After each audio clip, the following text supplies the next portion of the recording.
Mesdames et messieurs, bonsoir. Merci d'avoir choisi RTI 1 à la une de ce 20h. La lutte contre les violences faites aux enfants s'accentue en Côte d'Ivoire. La première dame ivoirienne lance la campagne nationale. Madame Dominique Ouattara, présidente du Comité national de surveillance des actions de lutte contre la traite, l'exploitation et le travail des enfants, appelle à une synergie d'action pour stopper le phénomène. L'examen du projet de budget 2021 de la Côte d'Ivoire, estimé à plus de 8 000 milliards de francs CFA, se poursuit au Sénat à Yamoussoukro. Pour la deuxième journée, 13 ministres ont défendu leur budget. Ils ont été validés à l'unanimité en commission par les sénateurs. Nous aurons un dossier dans ce 20h consacré au phénomène des congés anticipés réclamés par des élèves dans certains établissements scolaires. Comment y remédier? Quelle est la stratégie du ministère de l'Éducation nationale face à cette situation qui perturbe le programme scolaire? Élément de réponse dans ce journal. Au Ghana, l'opposant et ancien chef de l'État, John Dramani Mahama, refuse toujours de reconnaître sa défaite à la présidentielle face à Nana Akufo-Addo, président sortant. Son parti, le NDC, conteste les résultats et envisage de recourir aux tribunaux pour dénoncer les fraudes. Soyez la bienvenue sur RTI 1. Réinventons une Côte d'Ivoire sans violence faite aux enfants. C'est le message à promouvoir par tous pendant la campagne nationale contre les violences faites aux enfants. La campagne a été lancée aujourd'hui par la première dame ivoirienne. Madame Dominique Ouattara appelle à une synergie d'action pour stopper ce phénomène. Viviane Aimé. Des petites bonnes battues par leur patronne, des fillettes violées par des adultes. Ces faits sont désormais courants en Côte d'Ivoire et c'est pourquoi le ministère de la Femme, de la Famille et l'Enfant, en collaboration avec l'UNICEF, a lancé ce vendredi 11 décembre la campagne nationale de mobilisation sur le thème « Réinventons une Côte d'Ivoire sans violence faite aux enfants ».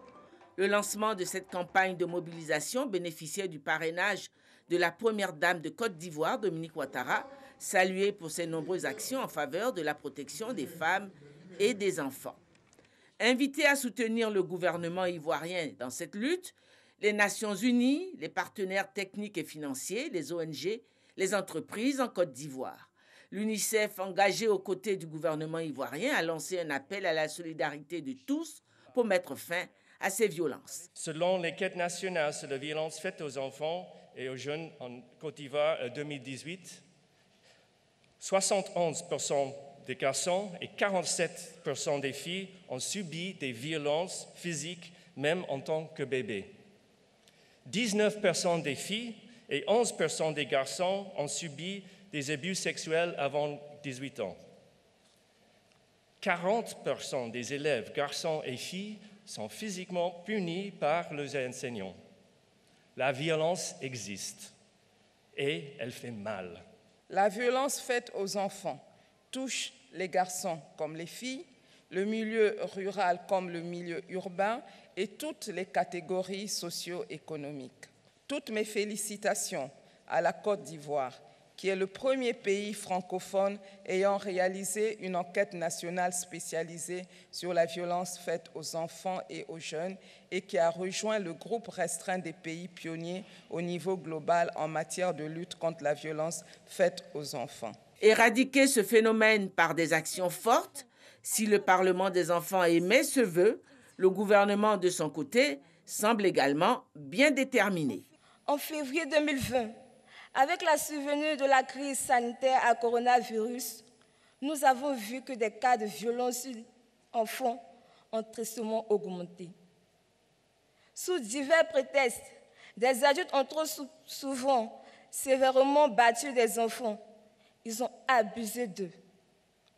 Et le plus effrayant, c'est que les cas qui ne sont pas médiatisés sont les plus nombreux. Chers parents, avant d'être vous, vous avez été nous. Nous voulons donc grandir dans la quiétude. Cette cérémonie est donc pour nous l'occasion de lancer un appel à l'action. Le gouvernement a engagé plusieurs actions en vue de promouvoir les droits des enfants et de la femme.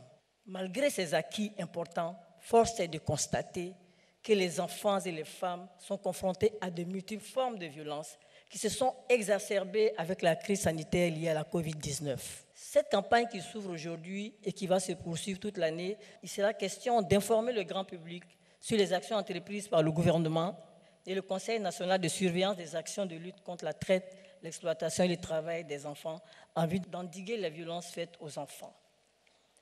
De présenter les résultats obtenus ainsi que le nouveau programme qui devra être déroulé dans le domaine de la lutte contre les violences faites aux enfants et aux femmes et de faire un plaidoyer auprès des partenaires au développement, des organisations internationales et régionales, des organisations de la société civile, des chefs traditionnels, des guides religieux, des personnalités politiques, du monde académique, des opérateurs économiques, afin qu'ils s'engagent à être des défenseurs actifs de la protection des enfants et des femmes. Déjà, un support filmé sous la forme d'une série télévisée a été réalisé et sera diffusé sur la RTI et sur d'autres canaux audiovisuels. La première dame de Côte d'Ivoire, Dominique Ouattara, qui a déjà donné son adhésion à cette campagne, appelle à un engagement de tous les Ivoiriens autour de cette cause. Mesdames et messieurs, il est urgent que chacun, à quelque niveau qu'il soit, comprenne la gravité de la violence faite à nos enfants et soit conscient de l'importance d'agir sans attendre. J'en appelle à l'engagement de tous à redoubler d'ardeur et à rechercher des solutions innovantes à ce problème pour davantage d'efficacité. Pour ma part, je continuerai à œuvrer sans relâche pour la protection et le bien-être de nos enfants, car j'ai foi qu'ensemble, nous pouvons agir pour mettre en lumière et faire cesser ces drames invisibles qui se jouent dans les maisons, dans les écoles et dans les communautés. Sur ce, je déclare ouverte la campagne annuelle « Réinventons une Côte d'Ivoire sans violence faite aux enfants ». Bâtir une Côte d'Ivoire capable d'offrir une protection matérielle mais également physique à l'enfant, l'être le plus faible, le gouvernement est à l'œuvre. Voilà, la campagne est lancée. On dit donc non aux violences domestiques. La campagne est en cours. L'initiative est de l'ONG SOS aux violences sexuelles et l'une d'Afrique. On vise comme objectif zéro violence domestique dans notre pays. Mais comment éduquer nos enfants sans recourir, par exemple, au bâton, aux violences psychologiques? Élément de réponse avec Walter Amadou Ouattara. Les ONG SOS Violences sexuelles et l'une d'Afrique, Côte d'Ivoire, sensibilisent contre les violences domestiques. La stratégie choisie est axée sur la discipline positive au quotidien à la maison. En tant que psychologue, la chicotte traumatise. Et donc, ce qu'il faut faire, c'est d'amener l'enfant à comprendre ce que le parent lui reproche et l'amener à adhérer aussi, à mener des actions positives. C'est une erreur de penser qu'avec la chicotte, on résout le problème d'éducation. Au contraire, ils peuvent avoir après des comportements délinquants et eux-mêmes, ils peuvent traduire la violence sur des amis, sur d'autres personnes. La violence est devenue un acte banal dans nos familles. Si nos familles sont source de conflits, évidemment, ces conflits-là vont s'élargir au niveau communautaire. Et c'est pour cela l'une d'Afrique Côte d'Ivoire qui fait la promotion de la paix considère que la paix doit venir du cercle familial. Et pour que la paix règne dans le cercle familial, il faut que les droits de chaque membre de la famille soient respectés. Les familles cibles de cette séance de sensibilisation approuvent les recommandations proposées pour des foyers davantage paisibles et harmonieux. Si tu veux que ton enfant soit quelqu'un de la vie, il faut bien l'éduquer. Ça veut dire qu'il faut l'apprendre de bonnes manières pour que l'enfant puisse devenir quelqu'un de la vie. Il faut communiquer avec tes enfants. Tu ne dois pas les frapper. Ça m'a beaucoup arrangé parce que ça a changé beaucoup sur moi à la maison. Avec madame, d'abord, avec mes enfants. L'activité qui s'est tenue au complexe socio-éducatif de Port-Bouët 2 s'inscrit dans le cadre des 16 jours d'activisme contre les violences faites aux femmes et aux filles. Non aux violences, oui au respect des droits de l'homme. L'appel a été lancé hier 10 décembre, jour consacré à la célébration des droits de l'homme. Ici en Côte d'Ivoire, heureusement, des organisations de la société civile s'illustrent très bien en matière de promotion des droits de l'homme. Le CNDH, Conseil national des droits de l'homme, les a honorés. Ces organisations ont été distinguées lors de la 5e édition du prix national des droits de l'homme, nous rapporte Alexis Ouedraogo. Décerné chaque 10 décembre à l'occasion de la Journée internationale des droits de l'homme, le prix national des droits de l'homme est désormais une institution en Côte d'Ivoire. Il vient encourager les initiatives de promotion et de protection des droits de l'homme. Ce prix vise à soutenir les initiatives et projets de terrain développés par les acteurs des droits de l'homme pour la promotion et la protection des droits de l'homme. Il était donc important pour le CNDH, dans le cadre de l'interaction avec les organisations de la société civile et plus spécifiquement avec les organisations de défense des droits de l'homme, de trouver un moyen de motiver, de renforcer davantage les actions auprès des populations en vue d'une meilleure protection des droits de ceux-ci en cette période de pandémie. Représentant le Premier ministre Ahmed Bakayoko, la secrétaire d'État auprès du garde des Sceaux Aimé Zébéiou a rappelé les engagements du gouvernement en la matière depuis près d'une décennie. Ce prix met en avant les actions des organisations de la société civile en faveur des droits de l'homme en Côte d'Ivoire, traduisant en actes la volonté publique du chef de l'État de consacrer la société civile comme une des composantes de l'expression de la démocratie et acteur de développement. Les lauréats de cette édition ont reçu leur prix pour leur action innovante conduite sur le terrain auprès des communautés. Voilà, continuons de promouvoir les droits de l'homme dans notre pays. Le grand oral des membres du gouvernement se poursuit devant le Sénat à Yamoussoukro. Pour la 2e journée, 13 ministres ont défendu leur budget. Ils ont été validés à l'unanimité par les sénateurs, membres de la Commission des affaires économiques et financières. Le budget 2021 de l'État ivoirien, je rappelle, s'élève à plus de 8 000 milliards de francs CFA. Kader Sokotogo. Depuis le basculement de la Côte d'Ivoire au budget programme, il appartient à chaque ministère de venir défendre son budget au Parlement. Le peuple connaît ainsi le montant octroyé à chaque ministre et ce à quoi l'argent du contribuable va servir. Pour cette 2e journée, ils sont 13 membres du gouvernement qui se sont succédés pour défendre leur budget. Le ministère de l'Éducation nationale, de l'enseignement technique et de la formation professionnelle.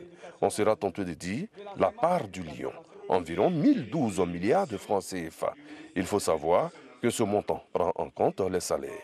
Les enseignants sont les plus nombreux au niveau de la fonction publique. Pour l'exercice 2021, le projet de budget du ministère de l'Éducation nationale, de l'enseignement technique et de la formation professionnelle est de 1011 milliards 900 millions de francs CFA, répartis par nature de dépenses comme suit. Personnel, 783,23 milliards, soit 77,47%. Le ministère de l'Enseignement supérieur et de la Recherche scientifique, 246 milliards 103 millions de francs CFA. Le secrétariat d'État chargé de l'enseignement technique et de la formation professionnelle, environ 138 milliards de francs CFA. Le ministère de l'Économie et des Finances, 92 milliards 743 millions de francs CFA. Le ministère du Budget et du Portefeuille de l'État, la barre des 293 milliards de francs CFA est franchie. Environ 25 milliards pour le ministère de la Fonction publique. Le ministère de la Modernisation de l'Administration a 4 milliards 381 millions de francs CFA pour travailler. Le secrétariat d'État au renforcement des capacités, 2 milliards 842 millions. Pour la santé et l'hygiène des populations, 414 milliards 254 millions de francs CFA pour poursuivre l'amélioration de la qualité des soins. La santé, c'est pour sauver des vies humaines et nous avons un vieil défi qui consiste à réduire la mortalité maternelle, néonatale et infantile. Le secrétariat d'État chargé de l'autonomisation des femmes, 1 milliard 442 millions de francs CFA. 39 milliards de francs CFA pour le ministère de l'Emploi et de la Protection sociale. 2 milliards 482 millions de francs CFA pour la promotion des PME. Et enfin, la solidarité du gouvernement et la cohésion sociale va coûter 37 milliards 461 millions de francs CFA. Ramener le sourire là où le mal a fait des dégâts. Le vote du budget aujourd'hui nous permet de continuer nos actions de minimisation des frustrations à travers plusieurs activités dans plusieurs domaines, notamment en privilégiant les activités qui privilégient le dialogue, les activités de renforcement de la solidarité, les activités de développement du civisme, les activités qui permettent à tous les Ivoiriens d'être rassemblés, d'être en paix. Tous ces budgets ont été adoptés à l'unanimité par les sénateurs membres de la Commission des affaires économiques et financières. Les programmes sont clairs, contribuer au développement de la Côte d'Ivoire. Nous prenons maintenant la direction de Korogo. Notre reporter Ami Sissoko s'est intéressé à la parité hommes-femmes dans les universités, et notamment à l'université Pélé-Ferrongon. Constat, les filles de cette université ne représentent que 33% des étudiants. Un chiffre qui montre que de grands efforts restent encore à faire dans le cadre de la promotion du genre, dans le monde de l'enseignement supérieur, spécifiquement dans la recherche scientifique. Étudiante en Master 2 à l'Institut de gestion agro-pastorale de l'Université Pélé-Ferrongon de Korogo, Awa est en stage dans cette ferme. Mais cette filière n'était pas son choix. Après le bac, j'avais opté pour la communication et on ne m'a pas orientée là-bas. J'ai voulu changer de filière, d'université, tout ça là, mais en vain. Au finish, j'ai aimé quoi, donc je suis restée. Contrairement à Awa, Chamango a fait le choix de l'agro-pastoral option élevage. J'aurais appris comme ça que c'est une filière, que ce sont les hommes seulement qui s'intéressent à la filière. Or, moi, j'aime beaucoup les endroits où les hommes vont. Je veux aller découvrir ce qui se passe là-bas. Ce qui m'a encore plus poussée à aller vers la filière. Très peu de filles embrassent cette filière. J'avoue que le ratio des filles que nous recevons est un peu faible. Je dirais 15%. Généralement, les appréhensions, c'est au niveau d'abord familial, au niveau social, au niveau familial, parce que les gens se disent que c'est une activité qui est dévolue aux hommes, l'activité d'élevage. On se rend compte aujourd'hui que les jeunes filles, aussi bien que les jeunes garçons, ont les mêmes capacités. Au niveau des jeunes filles encore, elles donnent des meilleurs résultats que les jeunes garçons. Selon les statistiques de l'Université Pélé-Ferrongon, l'Institut de gestion agro-pastorale IGA n'a enregistré que 27% de filles en 2019, contre 23% en 2017. Un léger bond de 4% qui s'explique. L'agro-pastoral, c'est vrai, on dirait que ça a un caractère, certes, scientifique, mais ça a un caractère aussi de gestion, donc d'activité génératrice de revenus. Donc, en procédant de cette façon, je pense que ça participe à intéresser la jeune fille et en fait, quand on lutte contre la pauvreté et en faire en sorte qu'elle puisse aller à l'autonomisation. Dans les 4 unités de formation et de recherche UFR de l'Université Pélé-Ferrongon, sciences sociales, lettres A, sciences biologiques et IGA, les filles ne représentent globalement que 33% des étudiants. Elles sont un peu plus présentes en droit avec 43% des effectifs et en sociologie, c'est la parité 50-50 avec les garçons. Les UFR les plus prisées par les filles sont celles des lettres modernes et des sciences sociales, de l'information et de la communication. Là, elles sont au-dessus des 50%. Si pour l'UFR des lettres et des arts, à l'exception du département d'anglais, où la proportion de jeunes filles est d'environ 19%, les ratios sont inversés en faveur des jeunes filles parce qu'en lettres modernes, nous avons 55% de jeunes filles et en sciences de l'information et de la communication, nous avons un peu plus de 64% de jeunes filles. Intéresser les filles à toutes les filières, surtout aux filières scientifiques, pourrait aider le gouvernement à combler le déficit d'enseignants dans ce domaine. Le monde de l'enseignement supérieur de la recherche scientifique pourrait être ainsi un axe de la politique globale de promotion des femmes, initiée depuis plusieurs années par les décideurs et la société civile en Côte d'Ivoire. On en arrive au dossier de ce 20h consacré au phénomène des congés anticipés réclamés par des élèves dans certains établissements scolaires. À l'approche des fêtes de fin d'année, par exemple, on assiste à des perturbations de cours avec leur corollaire de violence.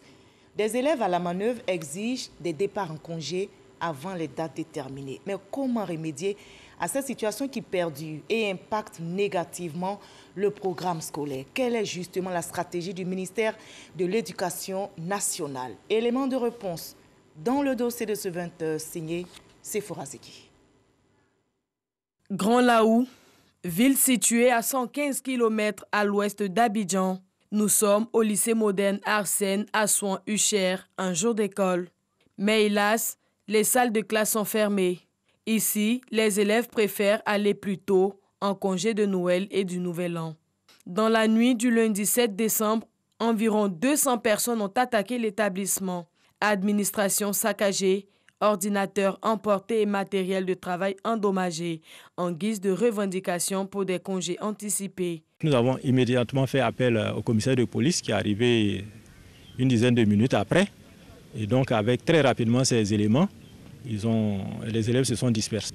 Après des enquêtes menées par le commissariat de Grand Laou, 5 auteurs présumés sont mis aux arrêts. Ces actes de vandalisme ont perturbé plus de 19 écoles de la ville. Les conséquences relatées par l'inspecteur de l'enseignement préscolaire et primaire de Grand Laou. Nous avons au niveau de Grand Laou 83 établissements. Sur les 83 établissements, au jour d'aujourd'hui, nous avons 10 qui sont fermés. Mais il faut dire qu'hier, il y avait 19 qui étaient fermés. Aujourd'hui, il y a 9 qui ont bon an, mal an repris.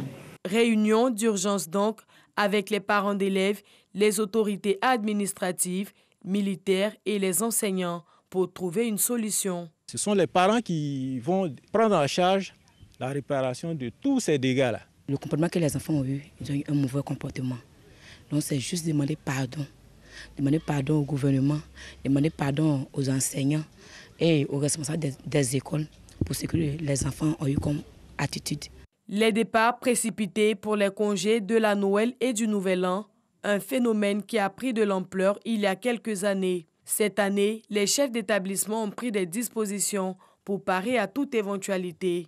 Lycée moderne d'Abobo, ici cohabitent 12 000 élèves. Pour éviter la perturbation des cours, le proviseur a sa recette. Au niveau du lycée, nous avions des points stratégiques. Avec les collaborateurs des lycées 1 et 2, nous avions constitué des équipes. Et déjà à partir de 9h, ces équipes envahissent déjà des points stratégiques. Au moment où nos enfants sortent à 10h, ils nous voient déjà sur ces lieux-là. Vous êtes venus nous trouver en séance de sensibilisation avec nos chefs et nos sous-chefs. Et c'est comme ça que nous faisons au quotidien. Dans la lutte acharnée contre ce phénomène, à chacun sa technique. Si certains ont choisi la sensibilisation, d'autres utilisent des moyens technologiques. Au lycée moderne Djedji Amondi Pierre Dadjamé, le proviseur ne lésine pas sur les moyens. 6 caméras de surveillance installées ainsi que d'autres procédés utilisés. J'ai rencontré tous les éducateurs. À l'heure où je vous parle, ils sont toujours dans les classes pour fouiller les élèves qui viennent avec les pétards, des objets qui peuvent provoquer les congés anticipés. Avec ce système mis en place par le responsable d'école, les résultats sont probants. Je crois et j'espère que la sensibilisation passe. Au ministère de l'Éducation nationale, de l'enseignement technique et de la formation professionnelle, on tape du poing sur la table. Les auteurs seront sanctionnés. Quelquefois, ce sont les élèves, mais très souvent aussi, ce sont des personnes qui n'ont rien à voir avec l'école. Des mécaniciens, des tailleurs, des apprentis chauffeurs. Vous voyez, ce sont ceux-là qui s'habillent, n'est-ce pas, en tenue kaki, n'est-ce pas, pour venir siffler et vandaliser. Tous ceux qui ont été pris sur les faits nous sont traduits devant la justice et puis répondent, n'est-ce pas, de leurs actes. Quelle solution durable pour mettre fin à ce phénomène? L'inspecteur de l'enseignement préscolaire et primaire de Grand Laou a sa petite idée. Il y a un travail de réflexion, une étude à faire pour comprendre quels sont les ressorts de ce phénomène-là et puis maintenant voir ce qui provoque cela et puis peut-être faire des propositions de solutions. Mais déjà, Avec les efforts consentis par les responsables des lycées et collèges, Abdoulaye Kouyaté annonce une amélioration. Les élèves commencent eux aussi à comprendre qu'il faut aller à l'école parce que c'est un programme qui est élaboré en début d'année et c'est une progression qui est faite. C'est tout cela qui doit être respecté pour que le quantum horaire soit ce qu'il faut. Sur 18 000 écoles en Côte d'Ivoire, seule une dizaine est concernée par ce phénomène de congé anticipé, ce qui n'était pas le cas il y a 4 ans. Le phénomène est en phase d'être jugulé, même si des foyers de résistance subsistent. 80% des personnes arrêtées ne sont pas du système éducatif. Les mesures prises par le ministère de l'Éducation nationale, à savoir les activités sportives, les devoirs de niveau et la mise en place des cellules de sécurité, permettent aujourd'hui de réduire considérablement le phénomène. Voilà, congé anticipé, des solutions sont proposées donc pour ne pas perturber le programme scolaire. C'était un dossier réalisé par Sephora Zegui. 176 officiers de protection civile baptisés, promotion générale des corps d'armée, Wagondo Diomandé intègre les rangs des pompiers civils de notre pays. Après 12 mois de formation, ces nouveaux officiers de la protection civile ont reçu le grade des mains du ministre de la Sécurité et de la Protection civile. Le reportage d'Abou Sanogo. Ces 176 chefs de garde, dont 13 jeunes filles, officiers de protection civile de la promotion 2017, baptisés promotion générale de corps d'armée Wagondo Diomandé, ministre de la Sécurité et de la Protection civile, ont suivi une formation initiale de 12 mois, dont 6 mois de cours théoriques et pratiques à San Pedro, et qui leur ont permis d'avoir les connaissances techniques requises pour leurs différentes missions, à savoir secourisme, sauvetage, incendie, gestion et commandement opérationnel, et 6 mois de stage d'imprégnation dans les centres de secours d'urgence pour se frotter aux réalités du terrain. Et ils ont désormais le niveau de chef de garde incendie. En recevant leur grade des mains du ministre de la Sécurité et de la Protection civile, couronnement de leur année de formation, ils viennent renforcer les rangs des pompiers civils en vue d'offrir aux populations des services de qualité. Nous sommes très reconnaissants et saluons les efforts entrepris par le gouvernement et le président de la République pour donner à l'ONPC les moyens de sa mission. Nous demeurons confiants et positifs. Parrain de la promotion, Wagondo Diomandé a invité ses filleuls au courage et à l'intégrité. Je veux vous inviter à un total don de soi envers les populations ivoiriennes. N'oubliez jamais le serment que vous avez prêté ce jour devant la nation ivoirienne. Le métier de pompier est certes exigeant, mais il est noble. Votre qualité de fonctionnaire vous oblige à privilégier l'intérêt général en tout temps. D'où l'ultime obligation pour vous d'agir pour sauver des vies, parfois au prix de la vôtre, de sauvegarder et de protéger les biens des personnes sinistrées, sans jamais rechigner à la tâche. La remise d'une dizaine de véhicules à l'ONPC, l'Office national de la protection civile, une démonstration de savoir-faire des officiers de la protection civile et un défilé des troupes à pied ont marqué également cette cérémonie.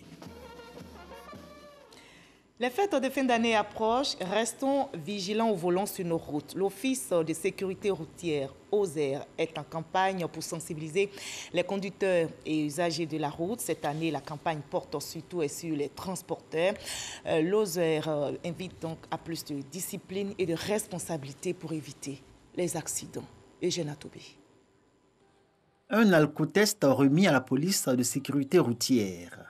Grâce à cet instrument, la police est désormais capable de détecter les chauffeurs indélicats sous l'emprise de l'alcool. Nous sommes au lancement de la campagne nationale de sécurité routière, Place Espérance de Koumassi, une institution du ministère des Transports pilotée par l'Office de sécurité routière OSER. Objectif, réduire le nombre d'accidents de la circulation en cette période de fête, casser la chaîne de contamination à la Covid-19 et rétablir une vie harmonieuse dans le milieu des transports. Après les élections, certains cas qui ont été brûlés, des cas qui ont été brûlés, il y a eu même des accidents intentionnels qui ont été effectués sur des véhicules. Voilà un peu pourquoi nous avions combiné Covid-19, sécurité routière et cohésion sociale. L'édition 2020 de la campagne de sécurité routière est placée sous le thème Covid-19, sécurité routière et cohésion sociale. dans un contexte de violence post-élection présidentielle. Elle est axée sur les actions de sensibilisation privilégiant la proximité et les médias, une approche qui réjouit les transporteurs. Les actions qui sont menées en ce moment pour que la question de la sécurité routière soit maîtrisée, ce sont des actions qui rencontrent l'assentiment des transporteurs. Sans sécurité, pas de transporteurs. Et la sécurité, pour nous, le gouvernement l'a déjà commencé, en ayant de bonnes routes. Pour le gouvernement, le secteur des transports bénéficie de plusieurs réformes et de nombreux acquis, notamment le renouvellement du parc auto, le projet de transport intelligent et la police de sécurité routière avec 400 alcotests disponibles. Des instructions ont été données à la police spéciale de sécurité routière d'occuper le terrain avec une feuille de route claire. Il s'agit de mettre hors d'état de nuire tous les conducteurs indélicats. La répression des conducteurs indélicats sera également notre cheval de bataille. À cette même période, l'année dernière, près de 600 accidents ont été enregistrés, causant 97 décès selon l'Oser. La campagne nationale de sécurité routière prend fin le 15 janvier prochain. Au plan sanitaire également, on reste vigilant pour stopper le coronavirus.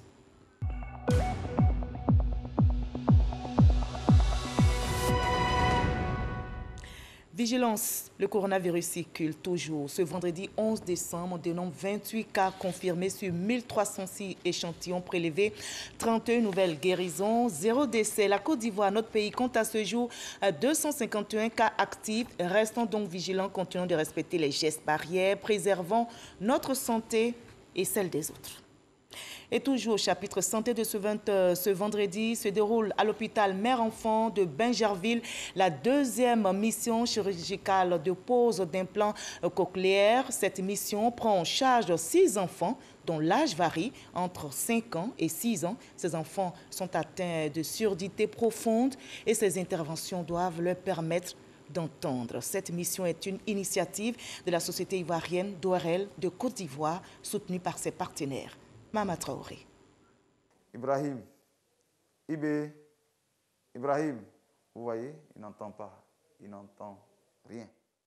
Indifférent à tout bruit, Ibrahim l'est depuis sa naissance. Âgé de 5 ans, il souffre de surdité bilatérale profonde.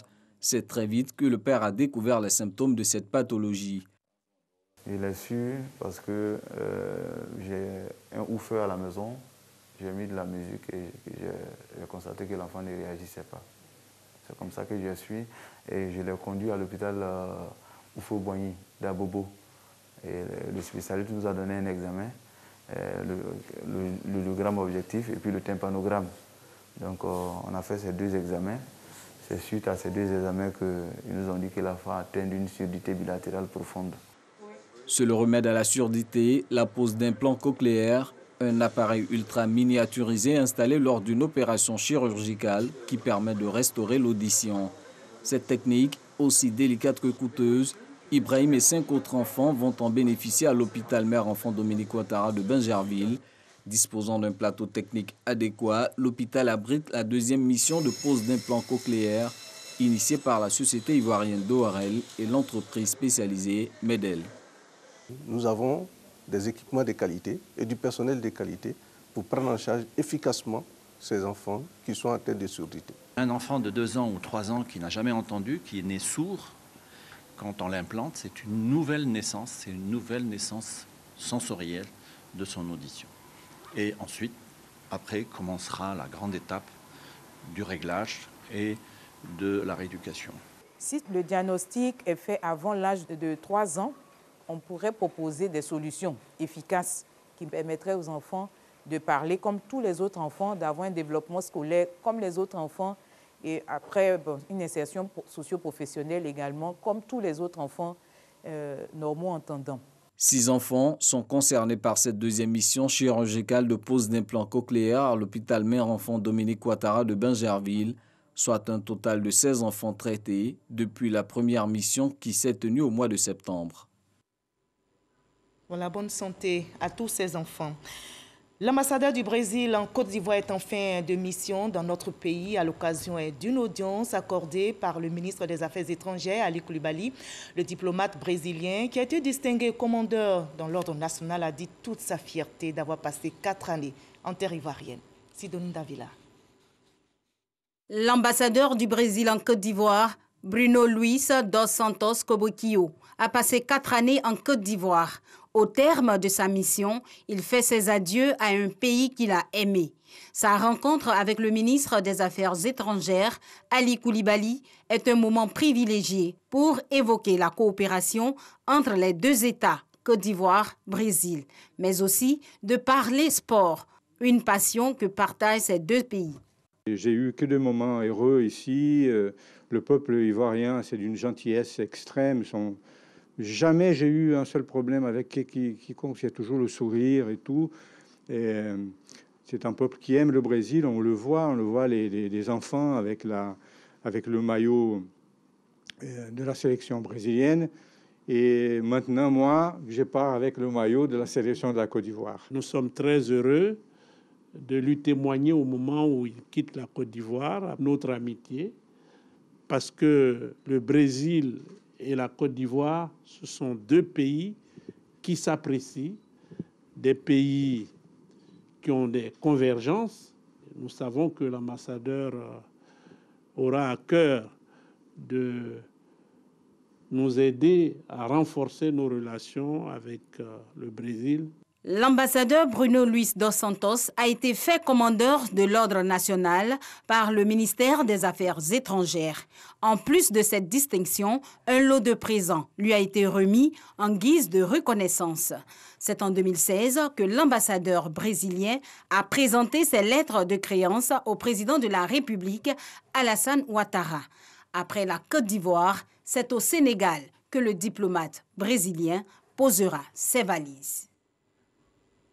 Et on termine par le Ghana, où l'opposant et ancien chef de l'État, John Dramani Mahama, refuse toujours de reconnaître sa défaite à la présidentielle face à Nana Akufo-Addo, président sortant.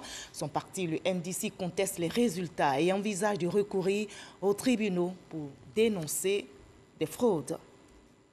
Fin de ce 20h réalisé par Mariette Alangba. Merci à toute l'équipe technique, surtout à vous de nous avoir suivis. Demain 20h, retrouvez Kolo Koulibaly. Nous, on continue de chérir la paix. Prenez soin de vous. À très bientôt.